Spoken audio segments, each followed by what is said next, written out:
Hey everyone, I'm here with Stephanie Aukes, and welcome to the Unconventional Marketers series. By the way, I'm Michelle Lopez Boggs, and Stephanie is a PR expert and human design guide. She helps entrepreneurs become an authority in their field by using their unique human design blueprint.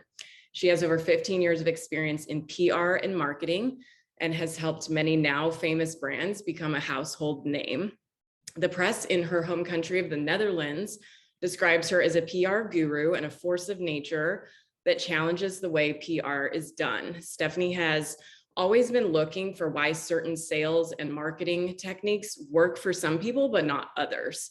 And human design has given her all the answers, and she's now sharing this knowledge with the world to help people run their businesses with more ease, flow, and grace. So welcome, Stephanie, to Unconventional Marketers. Thank you, Michelle. It's cool to have you here. So let's just dive right in. First of all, I'll just say that I'm not experienced with PR at all. So I'm kind of coming into this conversation with some preconceived notions about it. So I would say let's just start by clarifying, like, what is PR to you? What is it in general? And why do you think a lot of entrepreneurs have some resistance to it?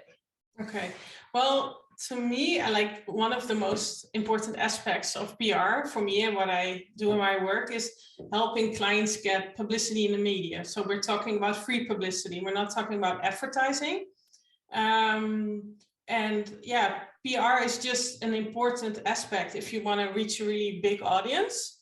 And if you're a startup, it can be something like, okay, we really have to get attention from the press because you have something new to offer. But for example, when you're a consultant or a coach or an expert, you might not think about the media, but when you look at the news, the experts are everywhere and you can also become an expert. So I especially help those kind of entrepreneurs get media attention because they have so much expertise, they have an opinion, but they don't always think about it. But if you really want to reach a big audience, what is better than the press, right? You can reach like millions of people all at once. Okay. And for someone who has trouble explaining what they do or what their niche is, should they try to get media coverage or should they figure that out first? Oh, they should definitely figure that out first. Like when a business owner comes to me and the story is not really clear, I can help them with that story. But if they're very unclear, what they're offering and what it is that they're doing, I really highly recommend to figure that out first because, the press wants to know in like 5 seconds who you are and what it is you do. They don't have a lot of time. So it's so important to figure that out first. But, it doesn't matter if you just started your business, even, you can even be have more newsworthiness when you just start your business because there's something new to tell, right? So the beginning might actually be the best time to reach out to the press. Okay. And you and I were talking before, and you mentioned that sometimes you have to tell people, I don't think you have anything newsworthy. So yeah. What is it that makes somebody newsworthy versus not newsworthy? Yeah, that's a great question.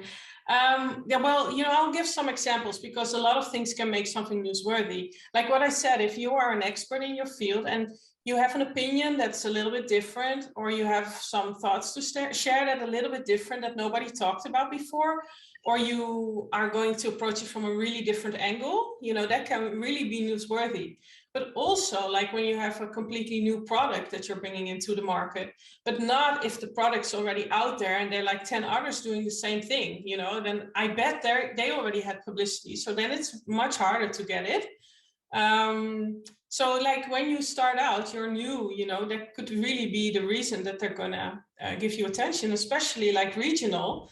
The regional media always wants to cover business owners from around where they are. So you really have to have a story, and that's what I help my clients with. Like, what is your story to the press? Yeah, and you also bring in human design, and for anyone that's not familiar with that, that basically looks at your energy, your unique energy type, because people are different energies, and you're bringing that into their PR and marketing strategy. So can you talk a little bit about how you do that? Yeah, well, like everybody has a different kind of aura, and not everybody is cut out for the same thing. Like, for example, I'm a projector. I know you're a projector as well. we have a soft kind of energy, but we're very penetrating. People can find us, whoa, like, okay. Yeah. It can be, I mean, yeah, right. It can be a little bit much for some people, but those are the people that are not ready for us. But like in our message, what really works for us, I mean, we are the guides of the new world. That's how they call us. So yeah, people have to be ready. And what really works for us is sharing our knowledge, right? Because, we go very deep into things, and we see things that other people don't see. We're like the first to have a certain conclusion or to see a trend or something. So we are very good experts, and it's like, you wrote in your book. I have it here. Okay, so I'm still looking through it. We can share our knowledge and inspire people. Like, what you all talk about it. So this book is perfect for projectors. But like, for example, if you're a manifestor, you can really initiate, and you shouldn't be, you shouldn't let other people like influence what you do. So they're the people that can cold call, and we should never cold call, Michelle. We shouldn't even try it. And I know that so much. Right? I mean, and business coaches and everyone, they're telling us to initiate, but we are not made for that. We're the 20%, it's with 21, 22% that is not cut out for that. We draw people to us, and everybody can be magnetic if they use the right kind of marketing techniques. And what I love about human design, it was really the missing piece for me. It just explains how to best do it based on your aura type and your definition. And yeah, I love it. So yeah, absolutely. And I should say this too. If you don't know what your human design type is, you can just go on Google, and there's a site called Jovian Archive, and you just enter your birth date, your place of birth, time of birth, and you'll find out what your type is. And so, Stephanie, you were mentioning a manifestor, and I know I work with people who are manifestors. I work with generators, and I'm a projector. So it's like the manifestor can literally initiate whatever they want. They can like kind of create something out of thin air, and it works. And the generator has to wait to respond. So there's like a back and forth with their market. Their market tells them what they want. And then a projector has to wait for an invitation. Oh, yes. So when it comes to like the PR, say that I wanted to get in the media and I wanted to get my book somehow in the media, like how do I create an invitation for that? Yeah, that's a great question. And you know what, like you might think like, okay, when I approach the media, I'm initiating, but the media is not your client. Your client is the audience of the media. So what you're doing when you approach the media is you're basically looking for recognition and an invitation from the journalist that says, okay, let's do an interview, let's do a piece about you. So in that way, your audience can decide if they recognize and invite you to work with them, because recognition is very important too. I mean, I've been invited many times to later find out that they didn't recognize me, and they treated me like a generator, and I'm not a generator, so I can never live up to that. But we live in a generator world. Like 70% of all people are manifesting generator or just generators. So when you reach out to the media, just look at it like this. They're not your audience, they're not your client, but they can reach your client. And I can give great examples of very successful projectors who got so much attention through the media. Like I have one client, she helps people lose weight by hypnotherapy and by placing a virtual gastric band. And she got one article in a major outlet. And she got, just from that article, she got 27 clients and more than 10,000 euros, which is over $10,000. And she got much more media attention. She used that attention in her webinars because, it really helps your credibility, your expert status. And she got so many more clients. And she went from, it was almost like her last money. And she went like this, she just took off. Yeah. And you mentioned that media, this is all free too. This is not paid advertising. This is free. So they wrote an article about her. And this is free coverage, and then she took off. Exactly. Yeah. And she she had the confidence in me. She really recognized me. I mean, she's a projector. Doesn't mean that all projectors recognize each other, but when she approached me, she actually saw my webinar and she reached out to me, and yeah, she believed that it could work and she trusted me and we did it. And, you know, of course, it's always like exciting, like, okay, I never know what we can achieve, right? But I do have a feeling like this is going to work out. This is going to be great. And it was great. And yeah, you have to be able to take risks. And she did, and it paid off. And, you know, it's wonderful because she has so much great value to give to others. And she used the media and she took off, her business took off.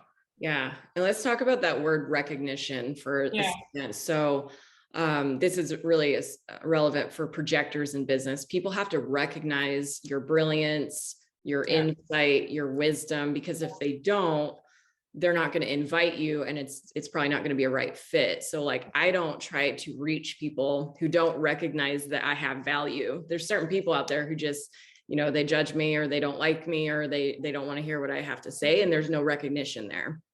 So that's what we're talking about when we say recognition. And other types, like the manifestors, the generators, they don't necessarily need that, right?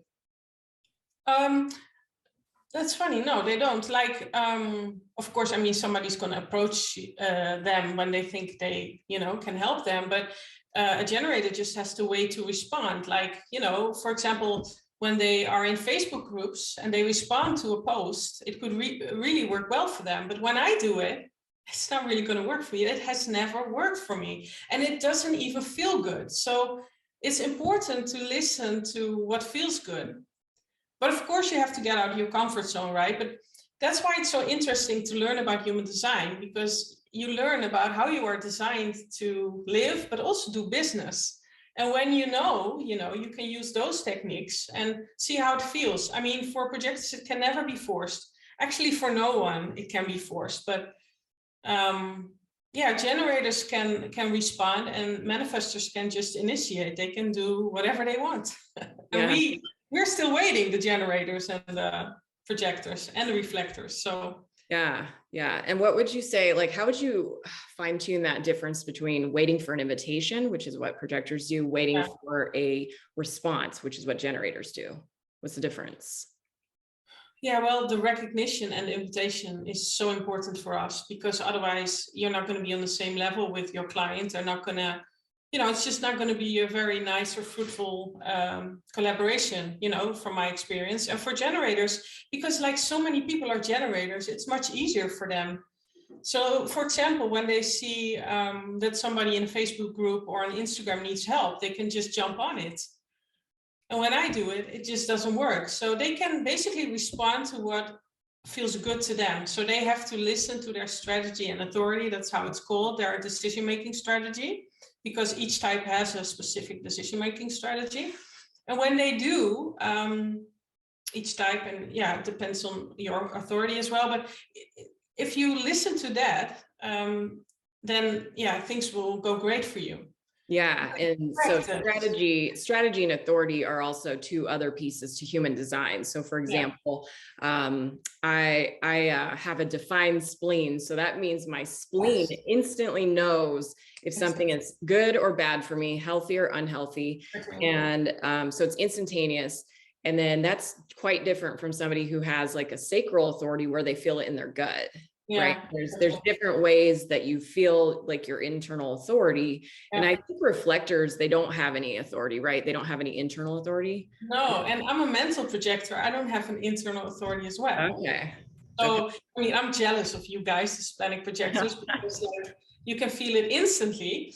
And you shouldn't listen to your mind, right? It's always in your body. But for me, I have a sounding board authority. That's what it's called. And I have to talk it out with different people that I trust. And it's not about them giving me advice, but it's about me speaking my truth. And it's coming from inside of me, but it's still called outer authority. But it takes some time, right, to talk it out. So just like a reflector, it takes some time, but a reflector has to wait like a full lunar circle. So that's like a month, which is even longer. And Reflectors are very rare. They're like 1% of the Yeah, population. 1%. Have you actually had a client who's a reflector? One client, yes, one client I've worked with, and they're so unique. You know, I mean, we as projectors see so much, but they see much more. Like they don't go as deep as we do, but they are so sensitive to their environment. They know when there are things are happening that are, you know, out of alignment, and yeah, they're very unique people. I like being around them. Actually. Yeah. I've had one client that I know of that was a reflector. Okay. It was very cool. Okay, so let's jump into this. Like, what kind of marketing do you personally hate, and what kind of marketing do you love, just on a opinion level? Yeah, well, the cold calling. Oh my gosh. I mean, when I started, yeah, it's terrible. When I started my business, I think it's 11 or 12 years ago. I mean, every business coach, I mean, especially at that time, right? I mean, it's a long time ago. They were like, yeah, just call up a communication department and ask them like how you could help or what their problem was. Oh my gosh. I tried it twice. I did 2 calls and it was horrible. I felt so bad afterwards. So I was like, okay, I'm never going to do this again, right? So, okay, that was that. But what I really love is just, you know, sharing my knowledge. I love writing. Yeah, I like making videos. I should do it more often, but you have to look good, right? I mean, that's always the thing. But yeah, I love to talk. I love to write, share my knowledge. Yeah, that's what I do. And it suits my type. So Yeah, and noticing how you feel, especially as a projector, is very important, because I know that there's like a lot of generators and manifesting generators that say, well, just push through the discomfort of the cold calls.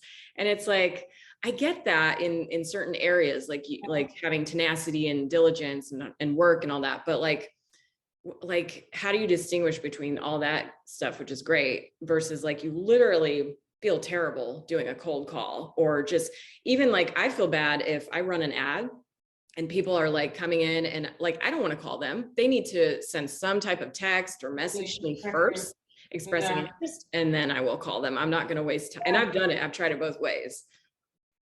Exactly. You know, people have to come to us. So we have to be visible. And we can be visible in multiple ways and yeah, just see what works, right? So what you're doing is great. You know, you're letting them reach out first. It's so important. It just doesn't work if they don't reach out first. Yeah, absolutely. So do you have like a quick tip for each of the types? There's 5 human design types, right? So for each of those, do you have like a quick tip for how they would go about generating publicity, PR? How do they reach out to a journalist? Oh, that's a great question. I'm thinking, like, honestly, when you're reaching out to a journalist, it's all about the journalist. I actually don't even care what type you are. Okay. Because it doesn't matter. And it's funny, in this instance, it doesn't matter. So because we're so sensitive, right? I just know what journalists want. I mean, I've been a journalist myself as well, so I do know from experience, but I just look at like what they wrote about, for example. And then I try to think like, okay, how would this fit in and how can I best approach that person? So I look more at what does that person want and what my client wants. It's funny, you know, of course, my client has a message and stuff, but, you know, as a PR person and yeah, you're always like in between the client and the journalist. So you want to both keep them happy, but you really have to follow your own path as a PR person because, you know, otherwise you might not get publicity. So the client really, that's where we go again. They really have to recognize you and trust you that you're going to do it right. So basically it's just look at what the journalists want and give them that. Yeah. And maybe as you're looking at these journalists' profiles or bios or wherever, you're kind of use your intuition or your authority to like make a decision on which one feels the best. Like which one of these journalists gives you like a good feeling, like, yeah, I'll reach out to them and see what happens. Yeah, it's like you have to have something to add. You have to give something of value to them. And when you do that, you're helping them, and they're going to be happy that you reached out. I mean, if you reach out with the wrong thing, they're not going to be happy with it. So it's very, very important to get to know that specific journalist or medium, just to know what they want. And yeah, I know I'm good at that because I'm a projector. So yeah. Awesome. And so do you advise that people start locally or like go straight to the big like media outlets or whatever? Like what's their entry point for someone who's never done any type of PR, but they just want some quick exposure? Okay, well, I would just look at where's my audience, where's your audience? If your audience is local, definitely reach out local. But if it's like national, just go to the national news. I mean, why not? The national media.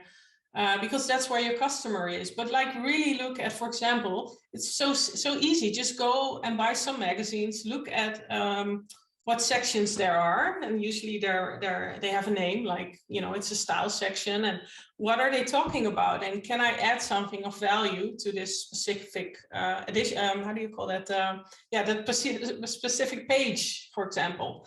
And that just really works. So it doesn't matter if you reach out national or regional. It really depends on where your customer is, I guess. Yeah. Okay, cool.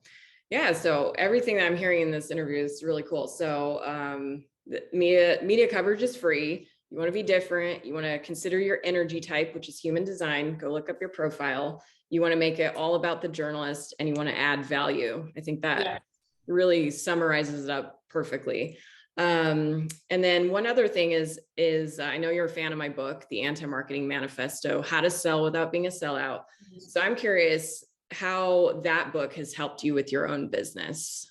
Yeah, that's a great question. Well, when I was reading it, it was like, oh my gosh, I'm reading some stuff. I really have to look at my website. It was my old website, by the way, for my PR agency, but I was using some words that were just not right.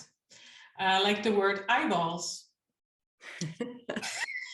So, that's what really stuck with me. I looked through my website again, and, that's what I've learned from a really great business coach in the US, and he's amazing, but I'm sure he's not a projector. I never asked, but I should ask. And, that's the way we are taught to write, but it's not personal. We're not making it. I mean, people are not eyeballs, and the way you describe that, it just made me like, he's so right. Oh my God. So now I really look at coming up with the right wording that expresses who I am. And it's not predatory. It doesn't fit our aura. I'm not a manifester. I shouldn't write like this. So that was a huge takeaway, to look at my copy again. Yeah. Yeah.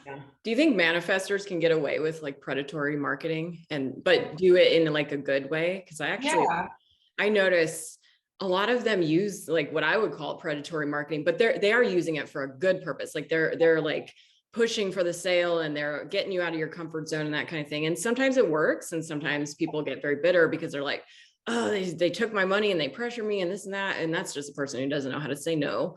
But sometimes it can do really good if you take what's beneficial from it, right? Yeah. If you're doing it with the right reasons, and it just fits your aura, they are definitely doing good. And manifestors can really learn from other manifestors. So if you're a manifestor, it would be really interesting to have a manifestor coach, right? But for us, we really need a projector coach, because we do not have the same energy. We're not an energy type, and we work best 3 to 5 hours a day. While generators can work all day and all night. Some disagree, but we know as a projector, it definitely feels different. We just don't have the energy. And I think manifestors, they're doing great work as well, and they're really getting us out of our comfort zone. But we just have to realize, is this for me? And it might work sometimes. It did work for me sometimes, but it will burn me out eventually. It's not my ideal business model. Yeah. And I've worked with coaches who are the energy types, and I have to cherry pick my advice that I take from them. It's like, this is so brilliant in this specific area, but this literally will not work because it's like not sustainable for me. So, and that's perfectly fine for a projector to do. Yeah, right. Awesome. So I know that you have a free gift and to offer everybody, and we'll talk about that in a second, but is there anything else that you'd like to leave our listeners with? Oh yeah. Well, never push yourself to do something that just doesn't feel right. And we all look up to those business coaches who are doing fantastic, but if it's not for you, it's not for you. And I would really just say, look up your human design, look up what works for you, because it's a system of empowerment, and it will empower you to have the business that you love and the success that you deserve. So yeah, awesome. That's it. I love that. So tell everybody about your free guide that you have and where can they download that? Yes. I have a free guide on my website that you can get at stephanieaukes.com. And it's called The Ultimate Guide to Magnetic PR Marketing by Human Design. Because, if you know your aura type and you live and do business by your design, you can be magnetic. Like, everybody's magnetic, but we might lose our magic when we're doing stuff that is not right for our aura, that's not in alignment, right? So what I am doing with this guide, I'm really guiding everyone to do their PR and their marketing in the way that's really right for their aura type. So yeah, I hope you'll enjoy it. Yeah. Okay. So that's Stephanie Aukes, and that's AUKES.com. Yes. And then check out her free guide. I was looking through that. It looks really amazing. Very rich. And so awesome. Well, thank you, Stephanie. I'm so glad that you joined me for this. And I hope everybody got some value out of that. If you want to learn more, reach out to Stephanie. She's also on Instagram. What's your Instagram handle? Yeah, it's at Stephanie Aukes, so it's easy. Okay, perfect. All right, well, thank you so much. Great, take care. Thank you, Michelle. Thanks. Bye. Bye.